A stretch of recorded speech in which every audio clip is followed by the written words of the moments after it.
మండల నాయకులు టీఎన్ఎస్ఎఫ్ యొక్క వేదిక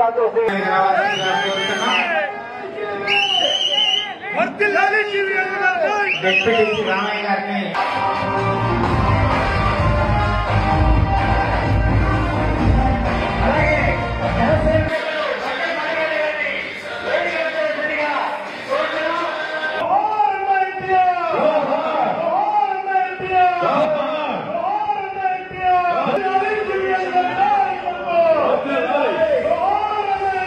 గుడిసెలు కట్టించేటువంటి రోజుల్లో పేదవాడికి పక్కా ఇల్లంటే ఆనాడు గుడిసెలు కాదు, పేదవాడికి ఉండాల్సింది పక్కా శాశ్వత గృహ నిర్మాణం, సిమెంట్ ఇల్లు పక్కా శాశ్వత ఇల్లు నిర్మాణం ఇవ్వాలని ఆనాడు అన్న ఎన్టీ రామారావు గారు మొట్టమొదటి పేదవాడికి శాశ్వత గృహ నిర్మాణం ఇచ్చినటువంటి మహానుభావుడు ఎన్టీ రామారావు గారు.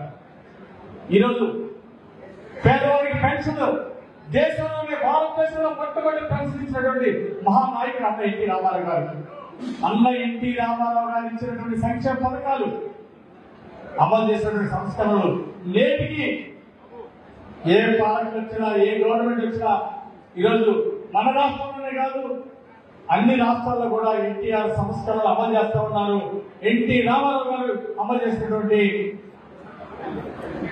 సంక్షేమ పథకాలు ఇతర రాష్ట్రాల్లో కూడా ఆయన ఆదర్శంగా తీసుకుని అమలు చేస్తా ఉన్నారు. అలాగే ఆనాడు ప్రధానమంత్రి ఉన్న ఇందిరాగాంధీ మహిళల ఆస్తిక హక్కు గురించి ఆలోచించలేకపోయింది ఒక మహిళ.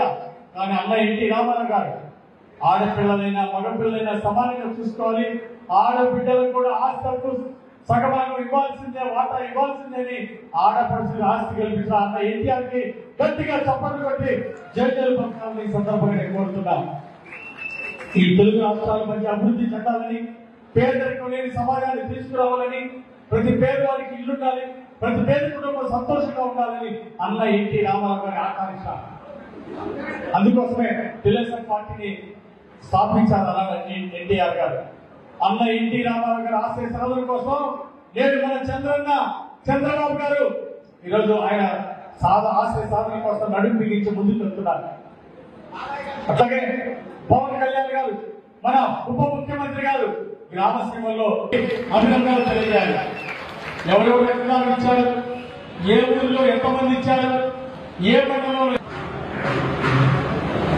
3 గంటల తర్వాత 2:30 సందేశాత్మక సినిమాలు తీశారు, సమాజానికి ఉపయోగపడే సినిమాలు తీశారు.